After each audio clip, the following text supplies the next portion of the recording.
Oke, assalamualaikum warahmatullahi wabarakatuh. Saya Mia Farida, salah satu mahasiswa penguatan mata kuliah praktik pengajar BIPA. Di sini saya akan menjelaskan tugas-tugas yang telah diberikan oleh Pak Yusuf selaku dosen mata kuliah tersebut. Yang pertama terkait mohon maaf sebelumnya jika suara saya sedang serak dan mungkin nanti batuk atau bersin karena saya sedang kurang enak badan.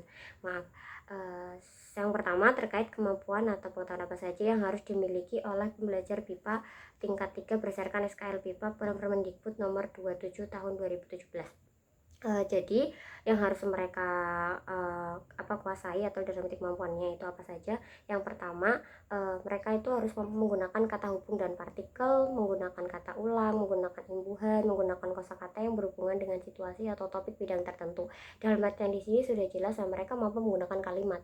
Jadi kalimat-kalimat yang mereka gunakan itu terdapat yang namanya imbuhan, terdapat namanya kata ulang, terus ada kosakatanya itu berhubungan dengan topik yang sedang mereka bahas gitu. Misalkan saya dan kamu hendak ke pasar untuk membeli wortel seperti itu. Dari hal tersebut nantinya juga akhirnya berhubungan dengan kemampuan yang akhirnya diterapkan di kehidupan mereka sehari-hari, yakni mampu mengungkapkan pengalaman, harapan, tujuan, dan rencana secara singkat dan koheren dengan disertai alasan dalam konteks kehidupan dan tugas kerja sehari-hari. Begitu. Selanjutnya terkait pembelajar negara yang mengamati pembelajar negara yang dituju, saya mengambil di sini negara Jerman dan saya akan mendeskripsikan karakter dari pembelajar Jerman tersebut. Yang pertama, mereka adalah mempunyai ciri-ciri atau karakteristik di mana mereka orang yang tepat waktu, mereka on time.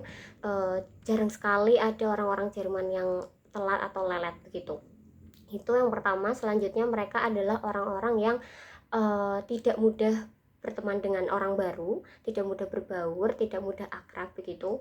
Jadi mereka itu butuh waktu untuk namanya menjalin pertemanan atau untuk adanya kata akrab dengan seseorang gitu. Selanjutnya mereka adalah orang yang memang tidak suka basa-basi. Ketika bertemu orang lain tidak mestinya mereka akan langsung mengobrol dan sebagainya. Katakanlah orang Indonesia contohnya, itu kebanyakan kan mereka langsung yang bisa akrab begitu, langsung mudah basa-basi. Terus juga mungkin karena tipikal dari Indonesia itu sendiri orangnya ramah atau lebih memperhatikan perasaan orang lain, takut lawan bicaranya atau orang yang ada di sekitarnya itu tersinggung jika tidak diajak bicara dan sebagainya. Nah, tapi tidak demikian dengan tidak begitu dengan orang-orang Jerman ini. Mereka adalah tipe yang ya tidak memikirkan perasaan orang lain. Emang mereka tidak juga tidak suka basa-basi juga begitu.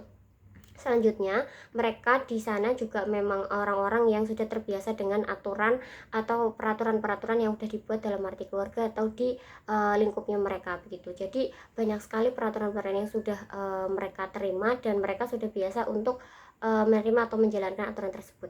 Dari karakteristik yang sudah saya paparkan dan jelaskan tadi, metode pembelajaran yang sesuai untuk mereka ya ini yang pertama adalah metode diskusi atau narasi. Dalam artian tetap adanya diskusi antara pengajar dan pembelajar di sini, tetapi lebih banyak difokuskan terhadap siswanya. Siswanya lebih banyak waktu untuk melakukan proses pembelajaran atau proses praktek mereka melakukan bahasa Indonesia atau mengucapkan bahasa Indonesia tadi lewat cerita. Maksudnya mereka di sini misalkan diperbolehkan atau diperkenankan untuk menyampaikan cerita yang ingin mereka sampaikan dalam praktek di sini begitu. Jadi siswa dibiarkan untuk melakukan atau praktek belajar di sini itu dalam artian banyak siswanya yang lebih banyak siswanya yang bercerita dibanding pengajar begitu. Terkait hal itu juga berkaitan dengan karakter mereka yang tidak mudah akrab, meskipun di sini katakanlah kita berlaku atau berprofesi sebagai pengajar, namun tetap dengan mereka yang memang punya tipikal tidak mudah akrab atau tidak mudah klop.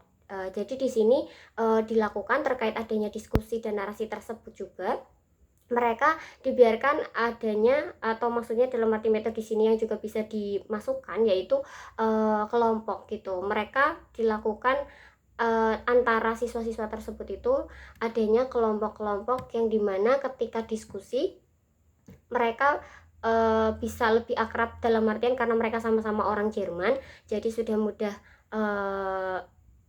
saling memahami satu sama lain dan sebagainya. Mereka akan lebih diskusi dengan nyaman, sehingga hal ini akan memudahkan berjalannya pembelajaran gitu. Mesti mempersingkat waktu, terus untuk terkait pemahamannya juga mereka akan lebih cepat kayak gitu, lebih enak nangkapnya begitu.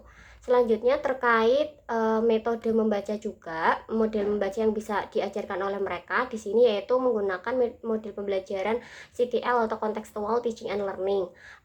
Karena di sini bisa membantu pengajar juga mengaitkan antara materi dengan materi yang diajarkan dengan situasi atau konteks dunia nyata, sehingga bisa mendorong pembelajar untuk membuat hubungan antara pengetahuan yang dimilikinya dengan penerapannya dalam kehidupan mereka. Dengan adanya perbedaan yang dimiliki negara Indonesia atau Jerman itu sendiri, mohon maaf, maksudnya jelas-jelas yang kehidupannya berbeda dan penerapannya akhirnya berbeda juga di Jerman dan di Indonesia.